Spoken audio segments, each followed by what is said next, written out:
स्वाध्याय टीवी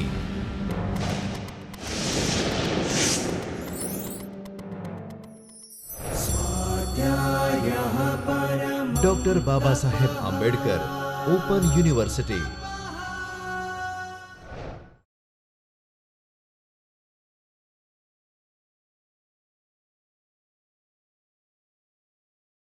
નમસ્કાર વિદ્યાર્થી મિત્રો, ડૉક્ટર બાબા સાહેબ આંબેડકર ઓપન યુનિવર્સિટીમાં આપનું હાર્દિક સ્વાગત છે। આજે આપણે માહિતી સ્ત્રોત, પ્રાથમિક, દ્વિતીય અને તૃતીય સ્ત્રોત, પ્રલેખીય અને બિન પ્રલેખીય સ્ત્રોત વિશે ચર્ચા કરીશું।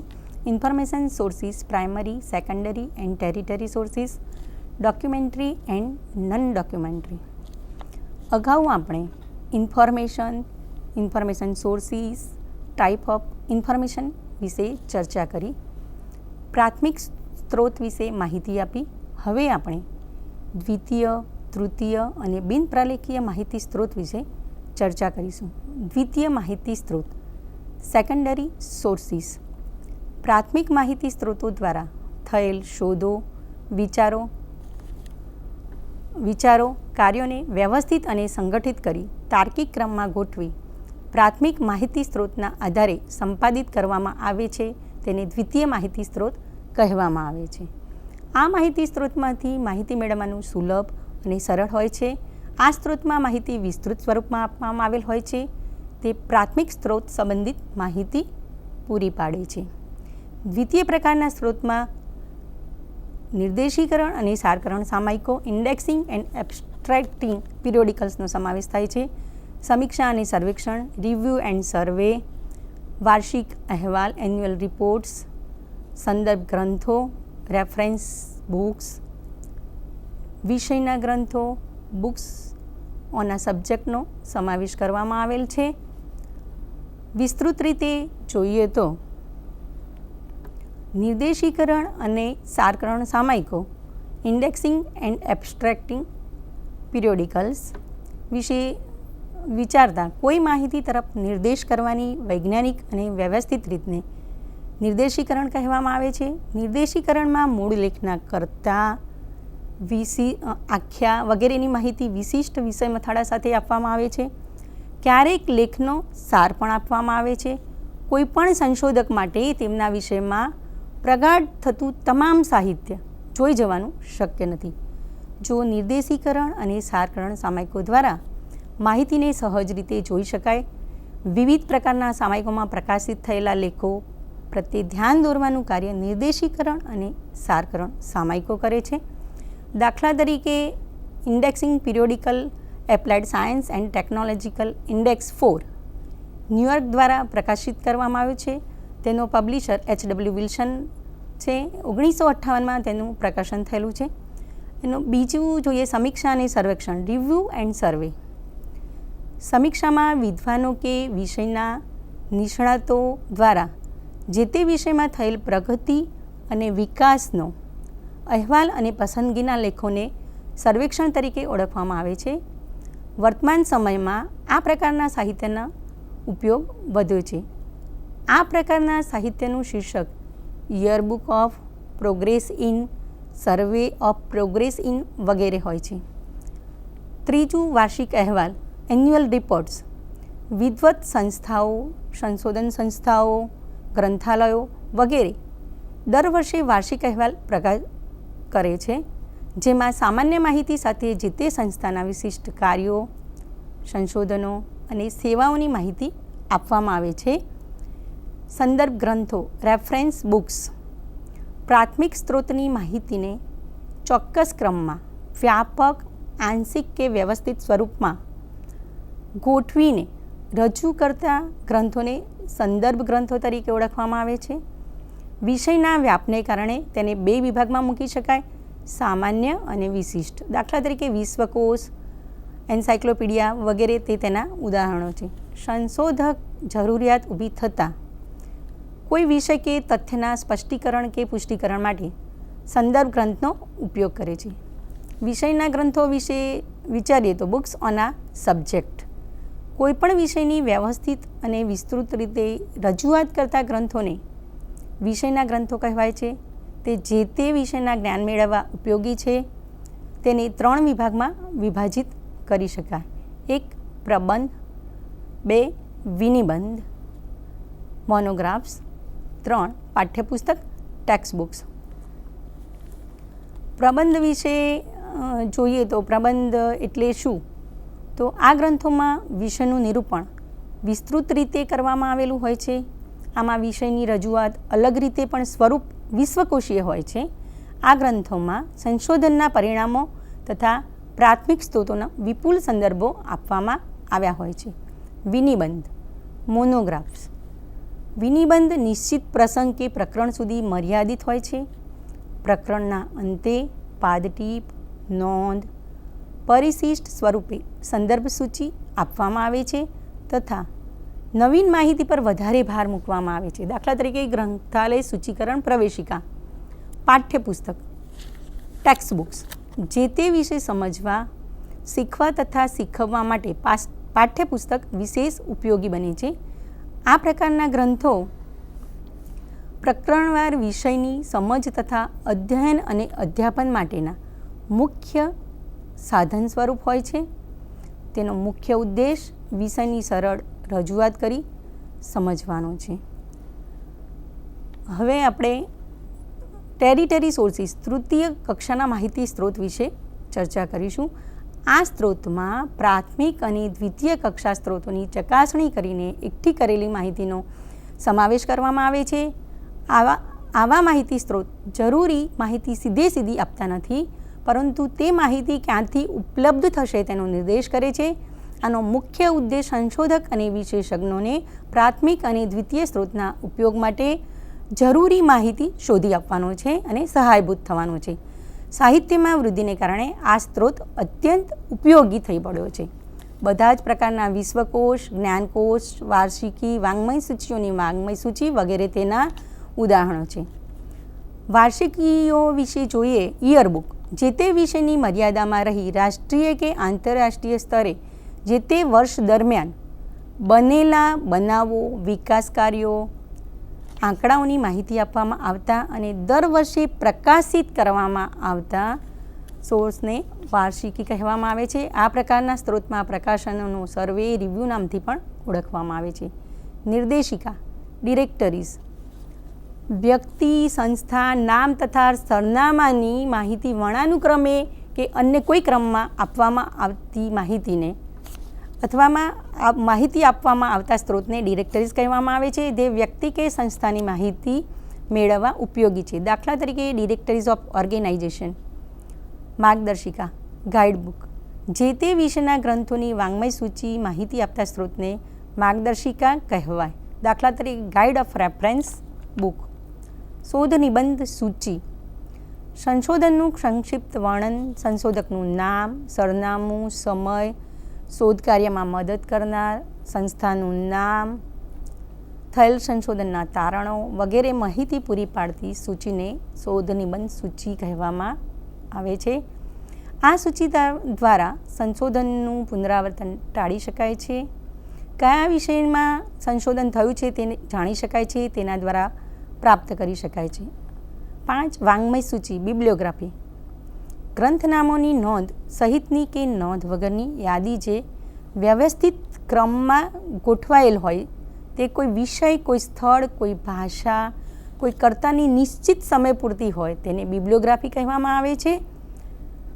સંશોધન કાર્ય કરતાં પહેલાં તે જોઈ જવાથી અગાઉ થયેલા સંશોધન વિશેની માહિતી મેળવી શકાય છે. 6 સ્થળ યાદી લોકેશન લિસ્ટ, સંઘસૂચિ, યુનિયન કેટલોગ. જરૂરી ગ્રંથ કયા ગ્રંથાલયમાં ઉપલબ્ધ છે તે જાણી શકાય છે તથા સંશોધન કાર્ય માટે માહિતી એકત્રિત કરવા માટે અત્યંત ઉપયોગી છે. સમગ્ર માહિતી સ્ત્રોત 3 ભાગમાં વિભાજિત થયેલ છે. સંશોધક દ્વારા માહિતી શોધનો પ્રારંભ તૃતીય સ્ત્રોતથી પસાર થઈ પ્રથમ સ્ત્રોત તરફ પ્રયાણ કરે છે, જ્યારે માહિતી પ્રથમ સ્ત્રોતમાં ઉત્પન્ન થઈ દ્વિતીય સ્ત્રોતમાંથી તૃતીય સ્ત્રોત તરફ ગતિ કરે છે. માહિતી અને સંદર્ભ સેવાની પૂર્તિ માટે ગ્રંથપાલની ભૂમિકા સંશોધક અને માહિતી સ્ત્રોત વચ્ચે સેતુ સમાન છે.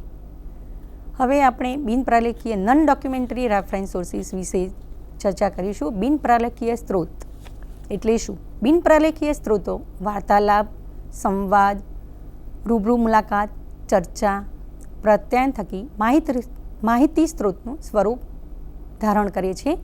બિનપ્રલેખીય સ્ત્રોતમાં 3 વિભાગમાં વિભાજિત કરી શકાય છે. એક માનવીય સ્ત્રોત અને નિર્દેશ પ્રણાલીઓ, human resource and referral systems. Second, સંસ્થાકીય સ્ત્રોત, ઓર્ગેનાઇઝેશન રિસોર્સિસ. 3, લોકમાધ્યમો, માસ મીડિયા. પ્રથમ માનવીય સ્ત્રોત અને નિર્દેશ પ્રણાલીઓ વિશે ચર્ચા કરતા હ્યુમન રિસોર્સ એન્ડ રેફરલ સિસ્ટમ્સમાં હ્યુમન રિસોર્સ વિશે જોતા માનવ પાસે લાયકાતો, તાલીમ અને તેના વિશિષ્ટ ક્ષેત્રમાં સંશોધન તેમજ અનુભવ દ્વારા પ્રાપ્ત કરેલ વિશેષ જ્ઞાન હોય છે. માહિતી અને જ્ઞાનનો અવિભાર્વ માનવજાતને આભારી છે. તે માનવીનું નિરીક્ષણ, અનુભવ, પ્રવૃત્તિઓ, સર્જનાત્મક ક્ષમતાઓ, કૌશલ્યો વગેરેને લીધે પ્રાપ્ત થાય છે. આ માહિતીનું વિવિધ ચેનલો અને સંચાર વિનિમયના માધ્યમ દ્વારા પદ્ધતિસર રીતે દસ્તાવેજીકરણ થાય છે. કોઈ વ્યક્તિના ઐતિહાસિક સંશોધનમાં માહિતી મેળવવાનો યોગ્ય રસ્તો તે જગ્યાએ જવું, તે વિસ્તારના ઘરડા લોકો સાથે વાત કરવી, વ્યક્તિ કોઈ ઘટનાના સાક્ષી હોય તો કે ઘટનાની માહિતી મેળવવી, સંસ્થાના જૂના ઇતિહાસ વિશેની માહિતી સંસ્થાના જૂના કર્મચારી પાસેથી જાણી શકાય. સાથી કર્મચારી વિશેની માહિતી પણ સાથે કામ કરી નિષ્ણાતો, અનુભવી ઘરના સભ્યો સાથે કામ કરીને સંશોધન કરતાં ઘણી બધી અંદરની માહિતી આપણે મેળવી શકીએ છીએ. સંસ્થાના કર્મચારી પણ માહિતી મેળવવાનું અગત્યનું અંગ બની રહે છે. માનવ સ્ત્રોતના કુલ 7 પ્રકાર છે. એક, માહિતી સર્જકો, ઇન્ફોર્મેશન જનરેટર્સ. આ પ્રકારમાં મુખ્ય લેખકો, સંશોધકો, વૈજ્ઞાનિકો, આયોજકો, નીતિ નિર્ધારકો વગેરેનો સમાવેશ થાય છે, જેઓ તેમની રચના પૂર્વે વધુમાં વધુ માહિતી ધરાવતા હોય છે અને માહિતીનો અમૂલ્ય સ્ત્રોત બનાવે છે. આવી વ્યક્તિઓ વિવિધ પ્રકારની પ્રવૃત્તિઓમાં કાર્યરત હોય છે. આવી પ્રવૃત્તિઓમાંથી ઉદ્ભવતી માહિતી અથવા જ્ઞાન પુસ્તકો, સામયિકો, લેખો અને અન્ય સ્વરૂપે પ્રાપ્ત થાય છે. 2, માહિતી સંગ્રાહક, ઇન્ફોર્મેશન ગેધરર્સ. વ્યક્તિઓનો એક એવો સમૂહ છે જેનું કાર્ય માહિતી ભેગી કરવાનું અને યોગ્ય ચેનલો દ્વારા તેનો અહેવાલ આપવાનું છે. કેટલીક વ્યક્તિઓ પોતાના શોખને ખાતર કે વ્યવસાયિક જવાબદારી અદા કરવા વિશિષ્ટ પ્રકારની માહિતી એકઠી કરતા હોય છે. જો કે તેઓ માહિતીના ઉત્પાદકો નથી હોતા, પરંતુ માત્ર સંગ્રાહકો જ હોય છે. જેમ કે ટપાલની વિવિધ પ્રકારની ટિકિટો કે સિક્કાઓ અથવા પુરાતન ચીજવસ્તુઓ એકઠી કરનાર વૃત્તાંત લેખકો, પત્રકારો, વાङ्મય સૂચિકારો વગેરેનો પણ સમાવેશ થાય છે. 3, માહિતી પ્રક્રિયકો, ઇન્ફોર્મેશન પ્રોસેસર્સ. ઉપલબ્ધ માહિતીને લોકભોગ્ય બનાવી તે એક કળા છે, જેમાં સંપાદકો, ટીકાકારો, તંત્રીઓ વગેરેનો સમાવેશ થાય છે. હાલમાં સોલનું 2nd વર્ઝન અસ્તિત્વમાં આવતા તેના ઉપયોગ માટે પ્રકાશિત થયેલા સોલ 2.0 યુઝર્સ મેન્યુઅલ એ તેનું ઉદાહરણ છે. 4, માહિતી નોંધનારાઓ, ઇન્ફોર્મેશન રેકોર્ડર્સ. ભાષાંતરકારો, પ્રકાશકો, ડેટા એન્ટ્રી ઓપરેટરો વગેરે તથા કેટલીક વ્યક્તિઓ જે તે પ્રસંગો, ઘટનાઓ, બનાવો વગેરેનો ડાયરી સ્વરૂપે કે નોંધ સ્વરૂપે ટપકાવી રાખવાની સુટેવ ધરાવતા હોય છે. તેને પણ માહિતી સ્ત્રોતનું એક સુંદર ઉદાહરણ છે. તે બીજા પ્રકારના સ્ત્રોતમાં આ બધી માહિતી બીજા પ્રકારના સ્ત્રોતમાંથી પ્રાપ્ત થતી હોતી નથી. 5, ઇન્ફોર્મેશન ડિસેમિનેશન. પ્રકાશકો, ગ્રંથાલયો, વ્યવસાયિકો, દસ્તાવેજીકરણ કરતા માહિતી વિશેષજ્ઞો, વિસ્તરણ કાર્યકરો, શિક્ષકો, વેચાણકારો, સલાહકારો, જાહેર ખબર કરનારા વગેરે એવી વ્યક્તિઓ છે કે જે તેમની પાસે કોઈને કોઈ સ્વરૂપે એકત્ર કરેલ અને પ્રાપ્ત જ્ઞાન અથવા માહિતીના પ્રસારણમાં સમાવિષ્ટ છે. દરેકનો હેતુ કોઈ ચોક્કસ હોય છે. તેઓ કોઈપણ સ્વરૂપે પ્રાપ્ત માહિતીને વ્યવહારમાં કરનાર મધ્યસ્થી છે અને તે તેની ભૂમિકા ભજવે છે. તેઓ ઉપભોક્તાના વિવિધ પ્રકારો સાથે પ્રવૃત્તિમાં સમાવિષ્ટ હોય છે. કુશળતાઓ અને જ્ઞાન કેટલાક પ્રકારના પૂછપરછમાં ખૂબ જ ઉપયોગી હોઈ શકે છે.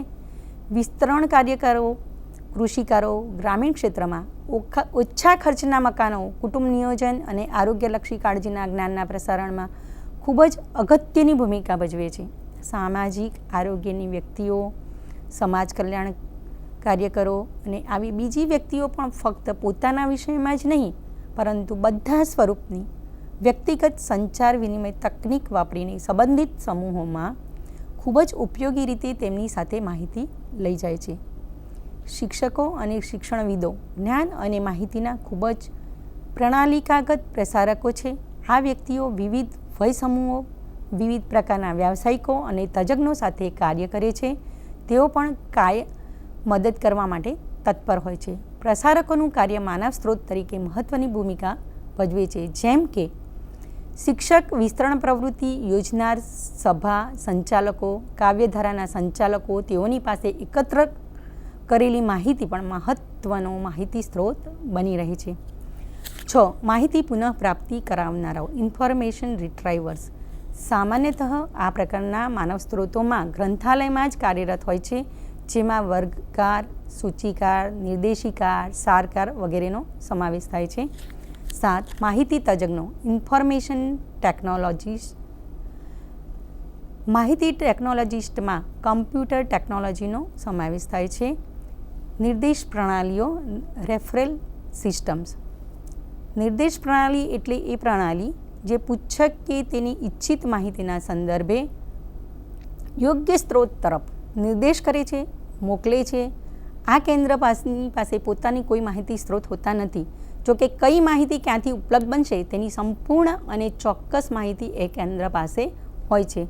દાખલા તરીકે આજકાલ એવી ઘણી સંસ્થાઓ અસ્તિત્વમાં આવેલી છે જેની પાસે કોઈ પણ ચીજવસ્તુ હોતી નથી, પરંતુ તમે તેને ટેલિફોન કરો કે વિશેષ ચીજવસ્તુ ક્યાંથી ઉપલબ્ધ બનશે તો તેની પૂરી યાદી આપે છે. કોઈ વિશેષ વિક્રેતાનું નામ જણાવે છે, પોતાને જોઈતી માહિતી માટે યોગ્ય સ્થળે પહોંચી જાય છે. આવા કેન્દ્રો સ્થાનિક, પ્રાદેશિક, રાષ્ટ્રીય અને આંતરરાષ્ટ્રીય ક્ષેત્રે કાર્યરત છે. 2. સંસ્થાકીય સ્ત્રોત, ઓર્ગેનાઇઝેશન રિસોર્સિસ. જો કોઈ માહિતી પ્રકાશિત થતી ન હોય તો તે માહિતી જાહેર, ખાનગી, સરકારી સંશોધન સંસ્થા પાસેથી સીધી મેળવવામાં આવે છે. કેટલીક સંસ્થાના રિપોર્ટ, દસ્તાવેજ, વાર્ષિક રિપોર્ટ સાચવીને રખાતા હોય છે. તે બીજે ક્યાંય મળતા નથી તો મળતા હોતા નથી. ઔદ્યોગિક સંસ્થા પાસે માહિતી હોય તેવી માહિતી બીજે ક્યાંય મળતી નથી. યુનિવર્સિટી, કોલેજ સંસ્થાકીય માહિતી સ્ત્રોતના ઉત્તમ ઉદાહરણ છે. 3. લોકમાધ્યમ, માસ મીડિયા. લોકમાધ્યમ માટે સંદેશાવ્યવહારના માધ્યમો જે પ્રસારણ અને ટેલિકાસ્ટિંગ અથવા બંનેનું સંયોજન છે તે પ્રકાશિત પ્રલેખ કરતાં વધારે અસરકારક છે. આ માધ્યમોની સમાજ પર ખૂબ જ અસર છે. આ ક્ષેત્રની તકનીકોનો સતત વિકાસ થતો જાય છે. દાખલા તરીકે કેબલ કંપની દ્વારા આવતી ચેનલો મનોરંજન સાથે સાથે ઘણી નવીન માહિતી અને નવા ખ્યાલો પણ આપે છે.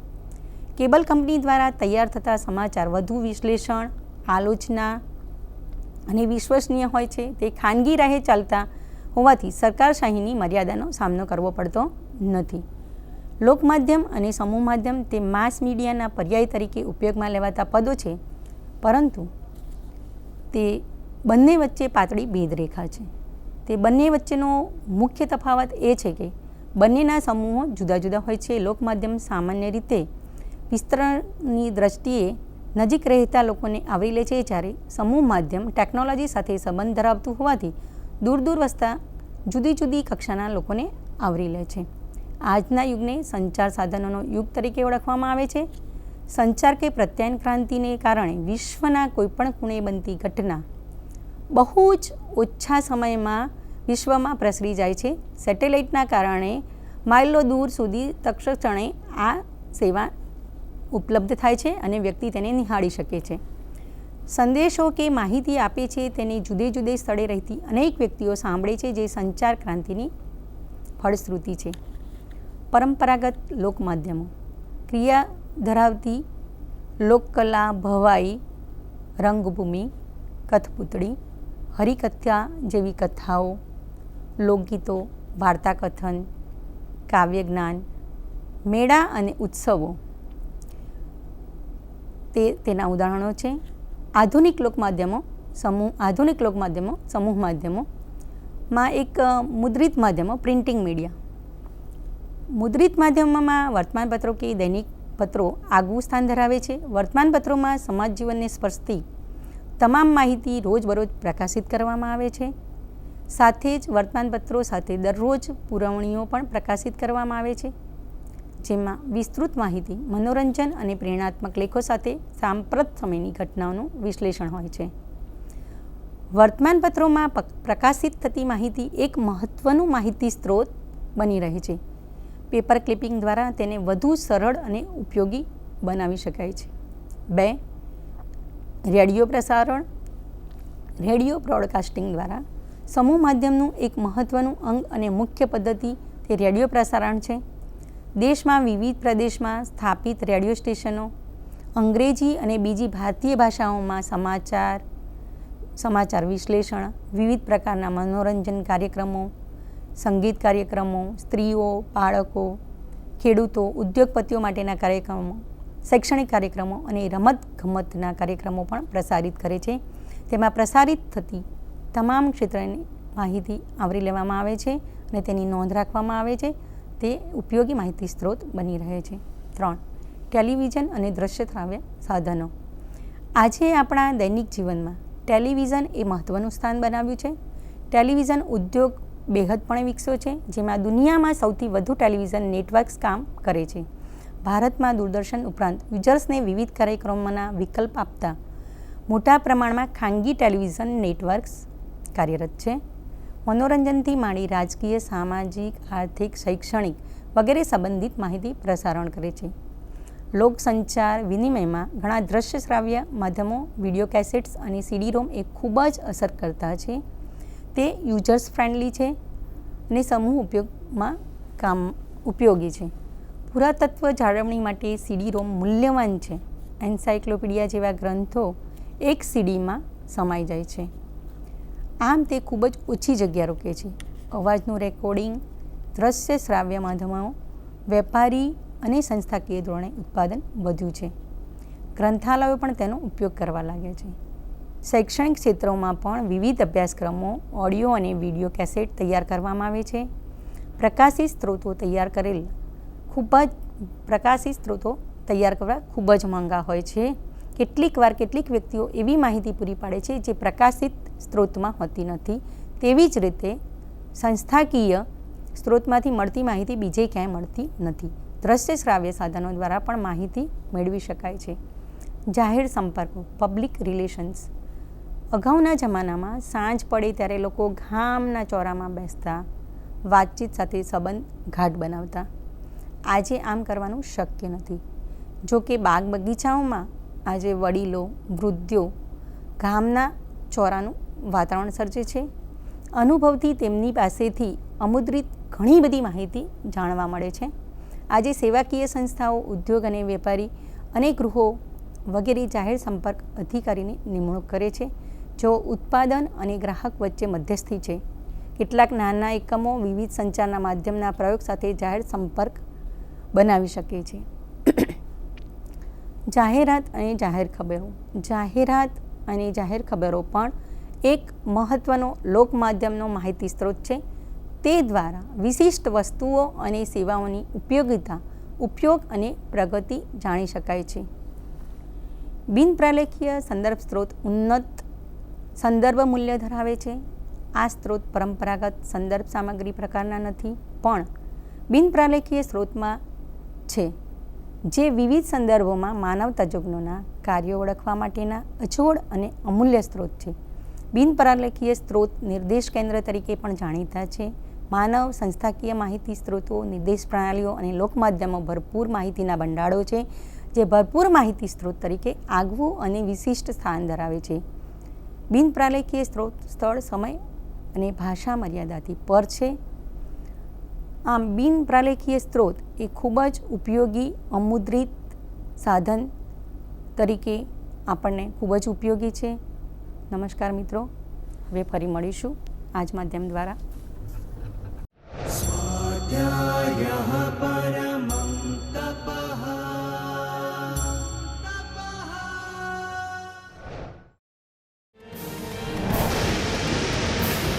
સ્વાધ્યાય ટીવી